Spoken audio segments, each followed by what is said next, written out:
नमस्कार, स्वागत है आप सभी का। मैं गरिमा सिंह। भारत एक्सप्रेस में हम लेकर आए हैं सत्य, एक ऐसा कार्यक्रम जिसमें कैमरा, रिपोर्टर, राइटर सबके सब सत्य का संधान करेंगे, क्योंकि सत्य देखना और दिखाना बेहद जरूरी है और सत्य को आवाज देना और भी ज्यादा जरूरी है। सत्य में आपको पूरा देश दिखेगा, घटनाएं दिखेंगी, ग्राउंड रिपोर्ट्स दिखेंगी और इन सब के पीछे का वो कड़वा सत्य भी दिखेगा जो अक्सर कई परतों के नीचे दबा होता है।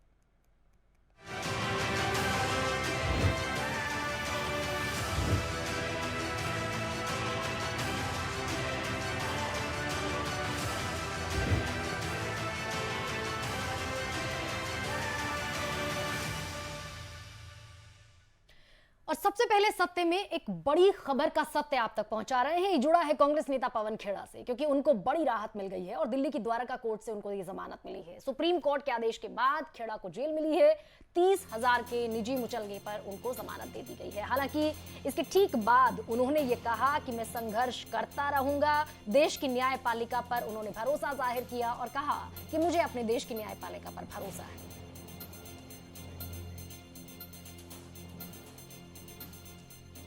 महान देश की और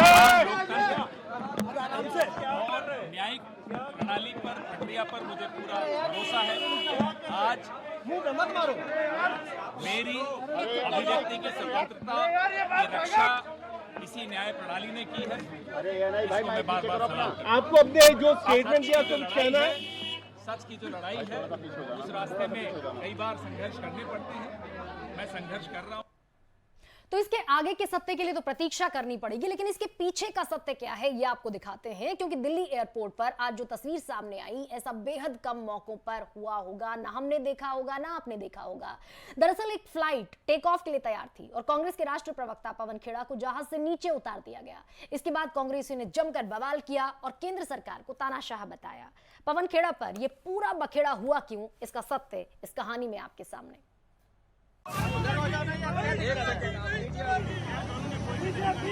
मुझे कहा गया आपका सामान दिखवाना है। मैंने कहा मेरे पास कोई सामान है ही नहीं, हैंडबैग है। मुझे नहीं, इस बार आप आइए। कंफ्यूजन है, क्या नियम है, क्या कानून है, क्यों मुझे रोका जा रहा है, मुझे नहीं मालूम। कांग्रेस की धरना पॉलिटिक्स। कांग्रेस का प्रदर्शन, यात्रियों को टेंशन। रायपुर जाने वाले इस विमान के सामने कांग्रेस नेता प्रदर्शन इसलिए कर रहे हैं क्योंकि उड़ने को तैयार खड़े विमान से पवन खेड़ा को नीचे उतार दिया गया है। पवन खेड़ा कांग्रेस अधिवेशन में शामिल होने रायपुर जाने वाले थे। इसके लिए वो प्लेन में चढ़ भी गए थे, लेकिन विमान उड़ान भरता उससे पहले दिल्ली पुलिस पहुंच गई और पवन खेड़ा को विमान से उतार दिया गया। दिल्ली पुलिस का कहना है कि उन्होंने आसाम पुलिस के रिक्वेस्ट पर यह कार्रवाई की है, लेकिन कांग्रेसी नेताओं को पुलिस का ये एक्शन इतना नागवार गुजरा कि वो प्लेन के सामने ही प्रदर्शन और नारेबाजी करने लगे। इस दौरान बाकी यात्री खासे परेशान होते रहे। उन्हें अपनी मंजिल पर पहुंचने की टेंशन होने लगी, लेकिन कांग्रेस को इससे कोई फर्क नहीं पड़ा। कांग्रेस की धरना पॉलिटिक्स जारी रही। आप देख रहे हैं कि कैसे इस बस में पवन खेड़ा जी को और रणदीप सिंह सुरजेवाला जी उनके साथ जा रहे हैं। इन लोगों को असम की पुलिस लेकर जा रही है। ये वही असम की पुलिस है जब निहत्थों पर वार होता है तो चुप रहती है। मैं पूछना चाहती हूँ, उन्होंने कौन सा ऐसा जुर्म किया है कि इनको यहाँ पर डिटेन किया जा रहा है और असम की पुलिस हरकत में आ रही है? ये तानाशाही नहीं तो और क्या है? ये बात करते हैं अभिव्यक्ति की आजादी की। ये आपकी अभिव्यक्ति की आजादी की असलियत है। और अगर आपको एक्शन लेना ही है आप शब्दों पर, तो खूनी पंजा पर, कांग्रेस की विधवा पर, जर्सी गाय पर, 50 करोड़ की गर्लफ्रेंड पर रेनकोट पहनकर नहाते हैं हमारे प्रधानमंत्री को कहने पर पहले नरेंद्र मोदी जी को गिरफ्तार करिए और फिर किसी के खिलाफ एक्शन लीजिएगा। बीजेपी ने सुप्रिया श्रीनेत के आरोपों पर पलटवार करते हुए इसे अब कांग्रेस की गुंडागर्दी बताया है। मुझे लगता है ये सबसे निचले स्तर की गंदी राजनीति है कि जब आप इस कदर उतर आए, पहले तो प्रधानमंत्री के प्रति अपशब्द बोले और फिर लोगों के लिए इतनी बड़ी इनकन्वीनियंस करें। इनके ऊपर एनआईए की तरफ से कार्रवाई होनी चाहिए, ऐसे घटिया मानसिकता के लोगों के खिलाफ। और ये जो प्रचलन इन्होंने शुरू किया है, इसके हम कड़े शब्दों में निंदा करते हैं। दरअसल पवन खेड़ा ने कुछ दिन पहले एक प्रेस कॉन्फ्रेंस के दौरान प्रधानमंत्री मोदी पर अभद्र टिप्पणी की थी। उन्होंने प्रधानमंत्री नरेंद्र मोदी का नाम नरेंद्र दामोदर दास मोदी के बजाय नरेंद्र गौतम दास मोदी कहा था, जिसके बाद उनके खिलाफ देश के कई राज्यों में केस दर्ज हुआ और बीजेपी भी पवन खेड़ा के बयान पर कड़ी आपत्ति जताती नजर आई। Bureau report, Bharat express. तो सत्य कई बार अलग अलग जगह खड़े होकर अलग अलग नजर आता है। इस खबर का सत्य क्या है, ये प्रशांत त्यागी हम तक और आप तक पहुंचाएंगे। प्रशांत, ये बताएं कि पहले तो किन किन धाराओं में पवन खेड़ा के खिलाफ ये मुकदमा दर्ज हुआ था। हालांकि सुप्रीम कोर्ट से उन्हें जमानत मिल गई है, लेकिन क्या वाकई अब ये सियासी बवाल कहीं थमता नजर आ रहा है? क्योंकि हमने सुप्रिया श्रीनेत को सुना और हमने कांग्रेस नेताओं का ये बवाल भी एयरपोर्ट पर देखा। ऐसे में क्या इस खबर का असल सत्य? जी गरिमा, देखिए, जब आपने सुबह इस सब पूरे प्रकरण को देखा होगा तो बड़ा नाटकीय अंदाज आपको ये नज़र आया होगा, क्योंकि शुरुआत में ही जब कांग्रेस नेता रायपुर अधिवेशन के लिए अपनी फ्लाइट बोर्ड कर रहे थे तो उसमें से केसी वेणुगोपाल, पांडे जी, साथ ही साथ रणदीप सुरजेवाला, वो सब फ्लाइट बोर्ड कर चुके थे। और जब पवन खेड़ा का नंबर आया तो जो स्टाफ है फ्लाइट का, उसने भी उनको अंदर जाने की अनुमति नहीं दी। और साथ ही साथ फिर दिल्ली पुलिस के जो जवान है, जो पुलिस फोर्स है, उन्होंने उनको अंदर जाने की अनुमति नहीं दी। और साथ ही साथ उन्हें बाहर आने के लिए कहा गया। जब उन्होंने सवाल किया कि आखिरकार मुझे क्यों रोका जा रहा है, तो लगेज की समस्या को लेकर को हवाला दिया गया। लेकिन फिर जो बाद में दिल्ली पुलिस की तरफ से जो सूचना जारी की गई, उसमें कहा गया कि आसाम के अंदर जो दीमा जिला है, वहाँ पर हाफलॉन्ग थाने से एक एफआईआर लॉन्च हुई है, जिसके तहत आसाम पुलिस ने दिल्ली पुलिस से संपर्क साधा है और उनको फ्लाइट बोर्ड ना करने की इजाज़त दी है और उनको तुरंत हिरासत में लेने की बात की गई थी। लेकिन पूरा प्रकरण अगर आप देखें तो जो राजनीतिक विशेषज्ञ भी है, उनका मानना था कि इतना बड़ा इस मामले को तूल नहीं देनी चाहिए थी। वहाँ धरने पर बैठे तमाम जो कांग्रेसी नेता हैं लगातार हमलावर थे। मल्लिकार्जुन खड़गे ने तानाशाह बताया सरकार को, और जो सुप्रिया श्रीनेत हैं लगातार वो हमलावर रही पार्टी के ऊपर। लेकिन अब जब पवन खेड़ा का पूरा मामला जब ये सुप्रीम कोर्ट में गया तो उनको अंतरिम जमानत दे दी गई मंगलवार तक के लिए। उसके बाद आरोप और प्रत्यारोप का दौर शुरू हुआ। तो यानी कि एक वेस्ट ऑफ टाइम जो एक देखा जा सकता है, आम नागरिक को इससे बहुत ज़्यादा हानि हुई। और साथ ही साथ पवन खेड़ा को जब अंतरिम जमानत मिल गई है और अब आगे की जो तस्वीर होगी वो बेहद रोचक होगी, क्योंकि अब मामला थमता नजर नहीं आएगा। कांग्रेस पार्टी लगातार हमलावर है, वहीं बीजेपी भी अपना स्टैंड दे रही है, क्योंकि कई धाराओं में कई जगह से इस पूरे मामले को लेकर कुल मिलाकर हाँ, ये प्रशांत समझ में आ रहा है कि सत्य यही है कि जब सियासी लोग अपनी सियासत पर आमादा होते हैं तो फिर आम जनता की तकलीफें या आम जनता की मुश्किलें बेमानी हो जाती हैं या फिर उनके असल मायने खत्म हो जाते हैं। बहुत बहुत शुक्रिया प्रशांत आपका ये सत्य हम तक पहुंचाने के लिए। अब अगली तस्वीर एमसीडी सदन में मचे बवाल का सत्य आपके सामने रखेगी, जहां इंकलाब आ रहा है। ये अलग बात है कि मॉडर्न जमाने के नेताओं का इंकलाब है, जिन्हें शायद स्वयं भी नहीं मालूम कि इंकलाब को गाने से पहले इंकलाब को ठीक से समझने की जरूरत होती है। अब जो इंकलाब इन नेताओं का है वो परिभाषित करने की ताकत और समझ हमारे पास नहीं है, लेकिन सदन की कुछ तस्वीरें आपको सत्य बताएंगी कि इन लोगों के इंकलाब का सही मायना क्या है। रात भर एमसीडी सदन में जो हुआ है वही इस दौर की सियासत और सियासी जमात का सत्य भी है।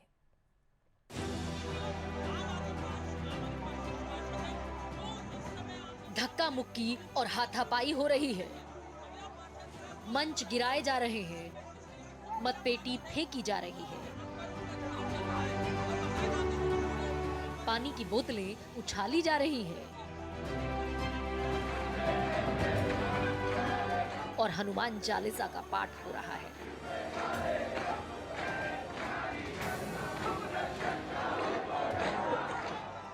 दिल्ली को नगर निगम चुनाव के 80 दिन बाद नया मेयर और डेप्यूटी मेयर तो मिल गया, लेकिन सदन से आई इन तस्वीरों ने हर किसी को शर्मसार किया। एमसीडी की स्टैंडिंग कमेटी का चुनाव शुरू हुआ, कुछ वोट डाल भी दिए गए, लेकिन उसके बाद जो हंगामा शुरू हुआ वो रात भर जारी रहा।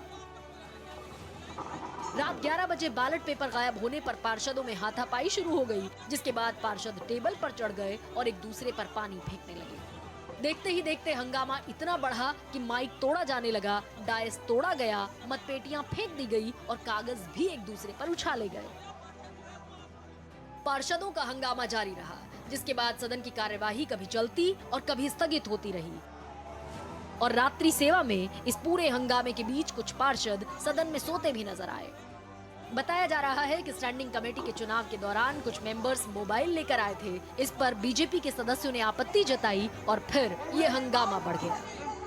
एएपी का मतलब है एनार्किस्ट एक्रिमोनियस पार्टी। जैसे ही मेयर डिप्टी मेयर चुनाव हुए और उसमें पता चला कि आम आदमी पार्टी के कई कॉर्पोरेटर्स ने भारतीय जनता पार्टी के पक्ष में वोट दिया है, तो अब स्टैंडिंग कमेटी के चुनाव को हारने का डर देखते हुए किस प्रकार से इस चुनाव को सैबोटाज किया जाए, ये मंशा लेकर कभी विक्टिमहुड कार्ड खेलना और कभी तमाम नियम कानून को ताक पे रखकर इस पूरी चुनावी प्रक्रिया को भंग करने की कोशिश करना, ये आम आदमी पार्टी की लगातार कोशिश रही है। आम आदमी पार्टी का कहना है कि बीजेपी अपनी हार मानने को तैयार नहीं और सदन का तमाशा बना रही है। जो एक्ट है उसमें भी कहीं मोबाइल पर रोक नहीं है कि मोबाइल नहीं ले जा सकते।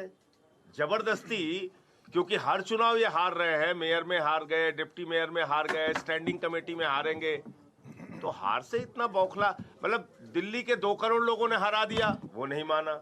मेयर में हार गए, डिप्टी मेयर में हार गए, वो नहीं पचा पा रहे। अब स्टैंडिंग कमेटी में हार रहे हैं, वो नहीं पच रहा है। एमसीडी में कल शाम से आज सुबह तक सियासी ड्रामा चलता रहा। ये ड्रामा एक्शन से भरपूर था। आम आदमी पार्टी हो या बीजेपी, सभागार को तमाशागार बनाने में किसी ने कोई कसर बाकी नहीं रखी। एक पक्ष बोतलें भांज रहा था और दूसरा पक्ष टेबल के नीचे दुबक कर जान बचा रहा था। जैसे तैसे सदन की कार्यवाही स्थगित करनी पड़ी। हालांकि कल फिर स्टैंडिंग कमेटी का चुनाव होना है। उम्मीद है कि सफेद कुर्ते वाले ये तमाम माननीय अपनी जिम्मेदारी समझेंगे और सदन को अखाड़ा बनाकर कम से कम अपने वोटर्स को शर्मसार होने से बचा लेंगे। Bureau report, Bharat express. और राजनीति में हर रोज नए नए जुमले गढ़े जाते हैं, हर रोज नई नई अब्रीविएशन सामने आती हैं। और अभी शहजाद पूनावाला को आपने सुना, आम आदमी पार्टी को वो कह रहे हैं कि वो एक्रेमोनियस पार्टी है, एनार्किस्ट पार्टी है, यानी कि अराजकता फैलाती है। आदित्य द्विवेदी मेरे साथ इस समय मौजूद हैं, वो सत्य बताएंगे कि जो शहजाद पूनावाला का आरोप है वो ठीक है या जो संजय सिंह कह रहे हैं वो ठीक है। आदित्य, ये समझाएं हमें कि एक्रेमोनियस कौन दिखा सदन में, एक्रेमोनियस कौन दिखा, एनार्किस्ट कौन दिखा, अराजकतावादी कौन दिखा या रूखा कौन दिखा, ये सत्य एक तो बताइए। और दूसरा ये भी बताइए कि सदन की सारे अब्रीविएशन निकाल कर ले आएंगे, लेकिन सदन की गरिमा कैसे बरकरार रहेगी, ये क्या ये भी कोई परिभाषित करेगा आज के दौर की सियासत में, उसका सत्य बताइए। देखिए गरिमा, ये जितने भी जिम्मेदार हैं एक दूसरे के ऊपर आरोप लगा रहे हैं, प्रत्यारोप लगा रहे हैं और एक दूसरे को नीचा दिखाने की कोशिश कर रहे हैं। साथ ही ये भी कोशिश कर रहे हैं कि यही सही हैं, यही सच्चे हैं और इनके अलावा जो विरोधी हैं वो सच्चे नहीं है। चाहे भाजपा हो चाहे आम आदमी पार्टी हो, दोनों ही इस समय जो मर्यादाएं हैं थी सदन की, उनको तार-तार करने में किसी ने भी कोई कसर नहीं छोड़ी।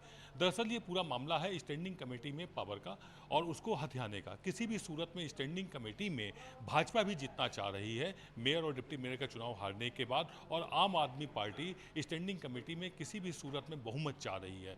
यहाँ हम अपने दर्शकों को समझाना चाहेंगे, स्टैंडिंग कमेटी में टोटल 18 सदस्य होते हैं, जिसमें से दिल्ली 12 जोन में बटी हुई है, तो उन 12 जोन से चुन करके 12 सदस्य आते हैं, जबकि 6 सदस्य सीधे सदन में चुने जाते हैं। इन्हीं 6 सदस्यों से तो आदित्य, ये मान लिया जाए ना कि सत्ता ही सत्य है, गरिमा या सदन की गरिमा का ख्याल रखना इन माननीयों की जिम्मेदारी नहीं है। बहुत संक्षेप में ये सत्य समझना चाहती हूँ, फिर सत्ता को सत्य समझ लिया जाए। बिल्कुल, इसमें आप जो कह रही हैं कहीं ना कहीं बिल्कुल सच ही है ये कि सत्ता ही जो है वही सच है और बाकी जो सच है उसको कहीं ना कहीं झुठलाने में लगे हुए हैं। हकीकत तो यही है गरिमा जी। और फिर क्या आम आदमी पार्टी और क्या बीजेपी। बहुत बहुत शुक्रिया आदित्य, ये सत्य भी हम तक पहुंचाने के लिए, क्योंकि सदन में जो तस्वीरें हमने देखी उन तस्वीरों को देखने के बाद शायद जनता अपने वोट की ताकत को इंट्रोस्पेक्ट करे और समझे कि आप किस तरीके के जनप्रतिनिधि को चुनकर भेज रहे हैं इन तमाम संवैधानिक संस्थाओं में। जिक्र फिर से दिल्ली का। दिल्ली की सियासत में फिलहाल जासूसी कांड और शराब कांड पर बीजेपी और आम आदमी पार्टी आमने सामने है और एक लंबा अरसा हो चुका है जब ये दोनों लोग कभी अटैकिंग मोड में दिखते हैं और कभी डिफेंसिव मोड में दिखते हैं। पहले केजरीवाल के स्वास्थ्य मंत्री सत्येंद्र जैन, फिर शिक्षा मंत्री यानी कि मनीष सिसोदिया और अब उनके पीए यानी कि पर्सनल असिस्टेंट भी इस फेर में घिरते हुए नजर आ रहे हैं। ईडी उनको समन भेज चुकी थी और अब पूछताछ भी हो गई है, यानी कि इस पूरे मामले में अब 2 कदम और आगे ये लड़ाई बढ़ती हुई नजर आ रही है। दिल्ली में जासूसी कांड को लेकर सियासी महाभारत छिड़ी है। मनीष सिसोदिया के खिलाफ बीजेपी ने हल्ला बोल दिया है। सिसोदिया के बहाने केजरीवाल पर सवाल उठाए जा रहे हैं। सबसे पहले नजर डालिए इस पोस्टर पर जो दिल्ली बीजेपी ने जारी किया। बीजेपी ने अरविंद केजरीवाल और मनीष सिसोदिया पर ट्विटर वॉर कर दिया। अब नजर डालिए इन तस्वीरों पर।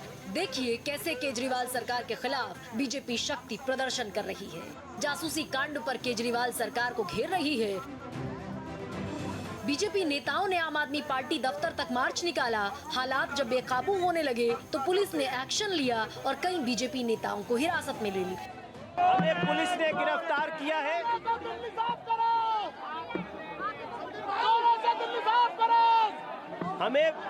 मुझे और हमारे अध्यक्ष को पुलिस ने गिरफ्तार किया है, लेकिन फिर भी हमारा संघर्ष जारी रहेगा। एक तरफ जासूसी कांड पर सियासी कोहराम मचा है तो दूसरी तरफ शराब घोटाला बार बार केजरीवाल सरकार के लिए मुसीबत बनकर सामने आता है। इसको लेकर अरविंद केजरीवाल के पीए को भी अब ईडी ने समन भेजकर पूछताछ के लिए बुलाया है। हालांकि केजरीवाल कहते हैं कि शराब घोटाला केंद्र सरकार की आंख में है, जमीन पर नहीं, लेकिन बावजूद इसके पहले मनीष सिसोदिया का घेरे में आना और अब ये लकीर बढ़कर केजरीवाल के पीए तक पहुंच जाना वाकई आम आदमी पार्टी के लिए आने वाले दिनों की सबसे बड़ी मुश्किल होगी। Bureau report, Bharat express. और यहाँ भी दोनों का अलग अलग सत्य है। हालांकि जो एजेंसियां हैं, जांच एजेंसियां, उनका सत्य क्या है ये रिपोर्ट आएगी जब इन्वेस्टिगेशन पूरी होगी। लेकिन प्रीति पांडे ये सत्य हम तक पहुंचाएंगी कि दोनों के आरोपों में कितनी सच्चाइयां हैं। प्रीति, अरविंद केजरीवाल कह चुके हैं कि शराब घोटाला जमीन पर एग्जिस्ट नहीं करता और अब ये जासूसी घोटाला एक और गले की फांस आम आदमी पार्टी के लिए नजर आ रहा है। तो जैसे कि आरोप केजरीवाल लगाते हैं कि प्रोपेगेंडा पॉलिटिक्स है, ये प्रोपेगेंडा पॉलिटिक्स दिख रही है या फिर कोई फुल प्रूफ सबूत है, एविडेंसेस हैं जिनके आधार पर ये तमाम चीजें चल रही हैं?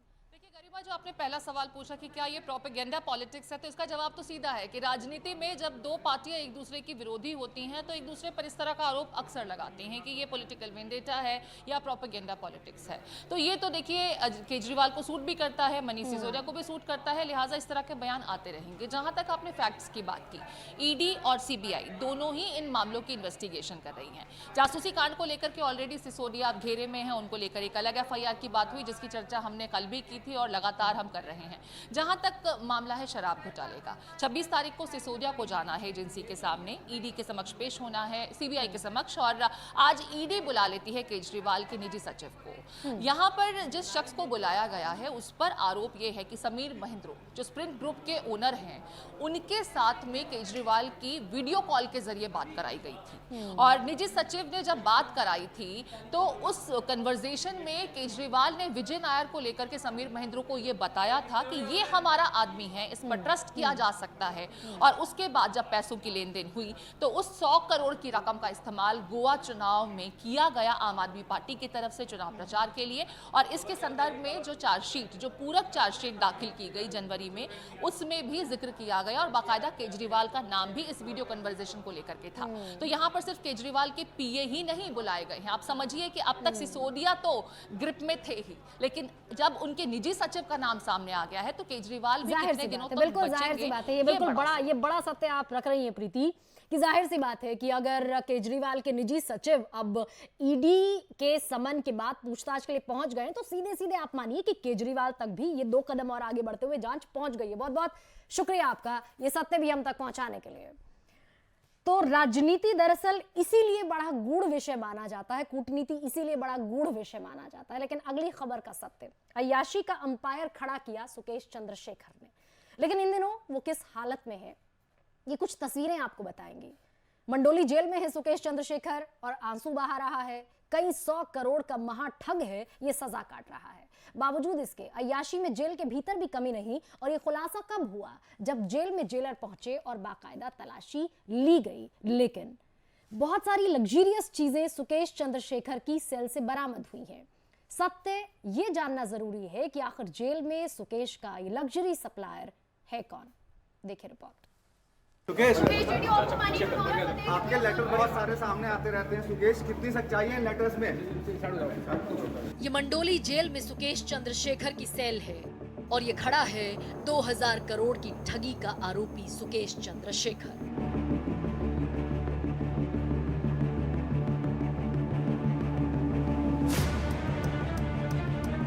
क्या इत्तेफाक है? जिसकी आहट से ही लोग हक्के बक्के रह जाते थे, वही सुकेश चंद्रशेखर इस वक्त यहाँ हक्का बक्का खड़ा है। और साथ में है जेलर दीपक शर्मा और जय सिंह।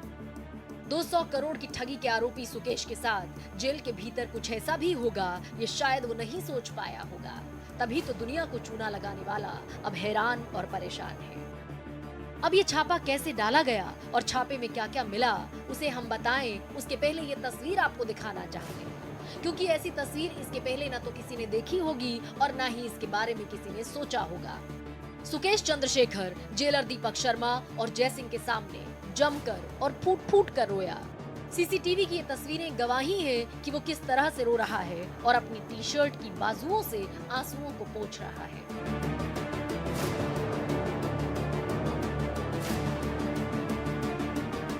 देखिए कैसे जेलर ने उसके सामान को खंगालना शुरू किया। सामान में मिले कागजात और डायरी को उलट पलट कर खुद जेलर ने देखा और तस्दीक की कि कहीं कुछ गड़बड़ तो नहीं। इसके बाद जब और तलाशी ली गई तो उसके पास जो मिला उसने जेलर और उसकी टीम को पूरी तरह चौंका कर रख दिया, क्योंकि अपनी जिस अमीरी और शान शौकत को दिखाने के चक्कर में सुकेश इस वक्त यहाँ जेल की सलाखों के पीछे है, उसके पास जेल में भी उसी तरह के कीमती कपड़े और चप्पलें मिली है। सुकेश चंद्रशेखर की सेल में जेलर का छापा। सुकेश के पास मिली 1.5 लाख की कीमत वाली गुच्ची की चप्पलें। सुकेश के पास 80,000 की कीमत की 2 जीन्स बरामद। समय किसी के अपराध माफ नहीं करता। 17 साल की उम्र से ठगी कर रहा कॉनमैन सुकेश इस समय सबसे मुश्किल दौर में है। एक वक्त में अय्याशी का अंपायर खड़ा करने वाला सुकेश आज जेल में गिड़गिड़ाने को मजबूर है। Bureau report, Bharat express. और ये रिपोर्ट देखने के बाद जो सबसे पहला प्रश्न आपके भी दिमाग में आया होगा वो यही कि आखिर सत्य इसके पीछे क्या है, कि आखिर कौन है वो सप्लायर जो यहाँ भी लग्जरी सप्लायर बना हुआ है। जेल के भीतर सुकेश चंद्रशेखर की अय्याशी का आलम ये है। मिताली चंडोला मेरे साथ है। मिताली बताएं, दरअसल सबसे पहला सत्य तो यही समझना चाहते हैं कि कौन है ये सप्लायर, या तो जेल प्रशासन भी इसके लिए बराबर का दोषी है, और वो कौन है जो बाहर से इस तरह की चीजें जेल में सप्लाई कर रहा है। देखिए, सबसे बड़ी हैरत की बात है कि जेल की कोठरी से लग्जरी सामान मिलना, और जैसे कि आपको पता है कि इसमें 1.5 लाख रुपए जो है वो नकदी बरामद हुई है, गुच्ची की चप्पलें बरामद हुई है और 80,000 रुपए की 2 कीमती जीन्स भी बरामद हुई है। तो ये सारी जो जब चीजों का खुलासा हुआ तो इससे सब लोग दंग थे जब छापा पड़ा। और उसके बाद सीसीटीवी फुटेज भी आई है जिसमें सुकेश चंद्र जो है रोते हुए भी दिखा है। सबसे बड़ी हैरत की बात है कि जेल में इस तरीके की सुविधा किस तरीके से मुहैया कराई गई। और सबसे बड़ी बात है इस बार अब जो है जेल प्रशासन के कई लोग जो उस टाइम पर बीट ऑफिसर जो है तैनात था वहां पर, जिस कांस्टेबल की ड्यूटी थी, वो सब लोग रडार पर है और अभी गहनता से पूछताछ की जा रही है। और इस मामले की खुलासे के बाद से इन बातों की भी पुष्टि हो रही है कि ये जो नेक्सस है ये छोटी चीज तक सीमित नहीं है, बहुत बड़े लेवल पर है और इसमें कहीं ना कोई गवर्नमेंट ऑफिशियल भी शामिल है। बिल्कुल। और मिताली, ये समझा जा सकता है कि जो रसूखदार लोग होते हैं, जो पैसे वाले लोग होते हैं, वो जेल में भी अपना ऐशो आराम, अय्याशी खरीद सकते हैं, और यही इस पूरे सिस्टम का भी सत्य समझ में आ रहा है। लेकिन अब जिक्र उन तमाम झटकों का जो पूरी प्रकृति झेल रही है। आप देख रहे होंगे कि कमोबेश पूरा विश्व, पूरी दुनिया भूकंप के झटकों से दहली हुई है। चारों तरफ तबाही का मंजर है, लोगों की जिंदगियां खाक हो रही हैं। तुर्की, सीरिया के बाद अब चीन, ताजिकिस्तान, अफगानिस्तान के अलावा नेपाल और भारत तक ये जलजला पहुंचा हुआ नजर आ रहा है। और प्रश्न यही कि आखिर एक के बाद एक प्रकृति इस विनाश लीला पर क्यों आमादा है। ताजिकिस्तान, चीन में शक्तिशाली भूकंप। रिक्टर स्केल पर 7.2 रही तीव्रता। 3 देशों में महसूस किए गए तगड़े झटके। दुनिया से भूकंप का खतरा अभी टला नहीं है। किसी न किसी देश के नीचे की जमीन रह रहकर खिसक रही है। अभी मिडिल ईस्ट के 7 देशों में भूकंप का रेस्क्यू खत्म भी नहीं हुआ था कि एक बार फिर एशिया के 3 देशों की धरती हिली है। और इस बार निशाना बना है तजाकिस्तान, चीन और अफगानिस्तान। इस भूकंप की तीव्रता 7.2 रही। तजाकिस्तान भूकंप का केंद्र अफगानिस्तान चीन बॉर्डर पर गोर्नो बदख्शां प्रांत में रहा। यह जमीन से करीब 20 किलोमीटर नीचे था। आधे घंटे बाद एक और भूकंप आया जिसकी तीव्रता 5.0 रिकॉर्ड की गई। एयरपोर्ट की इस तस्वीर को ही देखिए, जहां वेटिंग रूम में अचानक सब कुछ हिलने लगा और लोग बदहवास होकर यहां वहां भागने लगते हैं। जिसको जो समझ आया वहां दौड़ पड़ा। बिल्डिंग से बाहर निकलते समय भी लोग अपना सब कुछ छोड़कर बस किसी तरह खुद को महफूज कर लेना चाहते हैं। दूसरी तस्वीर एक चलती हुई कार से ली गई है, जहां रास्ते में सड़क बुरी तरह हिलने लगती है। देखते ही देखते गाड़ी जोरदार झटके के साथ रुक जाती है। पेड़ ऐसे झूम रहे हैं मानो अभी धरती पलट जाएगी। चीन में भी लगभग इसी समय बड़ा भूकंप आया। भूकंप का केंद्र शिनजियांग प्रांत के करीब जमीन से 10 किलोमीटर नीचे था। चीन के जिस शिनजियांग इलाके में यह भूकंप आया, वहां कम संख्या में लोग रहते हैं। हालांकि तब भी इलाके में जगह जगह लैंडस्लाइड की खबर है। कई माइंस में जमीन खिसकने से बड़ी तबाही मची है। शिनजियांग यही वही इलाका है जहां चीनी अत्याचारों के शिकार उइगर मुसलमान रहते हैं। तजाकिस्तान और आसपास के जिन देशों में भूकंप आया है वो प्रोन एरिया में आता है। तुर्की की तबाही के बाद हिंदू कुश पर्वत श्रृंखला इलाके में आया ये भूकंप क्या खतरे की बड़ी घंटी है? वैज्ञानिक तुर्की के बाद भारत में विनाशकारी भूकंप की चेतावनी दे रहे हैं। तुर्की में डच रिसर्चर की भूकंप की भविष्यवाणी सही साबित हुई, तो क्या अब खतरा हमारी तरफ है? इंडिया में जो अर्थक्वेक आ रहे हैं तो उनका बेसिकली कारण जो होता है वो है जो इंडियन और यूरेशियन प्लेट का कोलिजन है। इंडियन प्लेट यूरेशियन प्लेट से कोलाइड कर रही है और इंडियन प्लेट का मूवमेंट अभी भी बना हुआ है 30 से 40 मिलीमीटर पर ईयर। उसी के कारण जो दबाव बन रहा है, इससे जो थ्रस्ट है उनमें स्ट्रेस एक्युमुलेट हो रहा है। पर हिमालयन बेल्ट में स्ट्रेस एक्युमुलेट हो रहा है और एनसीआर में और दूसरी जगह अर्थक्वेक्स आ रहे हैं इंडिया में। बहरहाल बार बार आ रहे भूकंप जमीन के नीचे सब कुछ ठीक होने की निशानी तो नहीं रखती, लेकिन खतरा जैसे जैसे करीब आता जा रहा है उससे सावधान रहने की जरूरत है। Bureau report, Bharat express. तो इंसानियत पर इस संकट का सत्य क्या है, ये आपके सामने रखने का प्रयास किया है, क्योंकि जो डच रिसर्चर हैं वो पहले भी कह चुके हैं कि अब एशिया भी इस खतरे से दूर नहीं है और पृथ्वी के नीचे टेक्टोनिक प्लेट्स जिस तरीके से मूव कर रही है, जाहिर है भारत पर भी ये संकट अभी बना हुआ है। सत्य में फिलहाल आपसे इजाजत चाहेंगे, लेकिन कल फिर कुछ और बड़ी खबरों का सत्य आपको पहुंचाने का प्रयास करेंगे।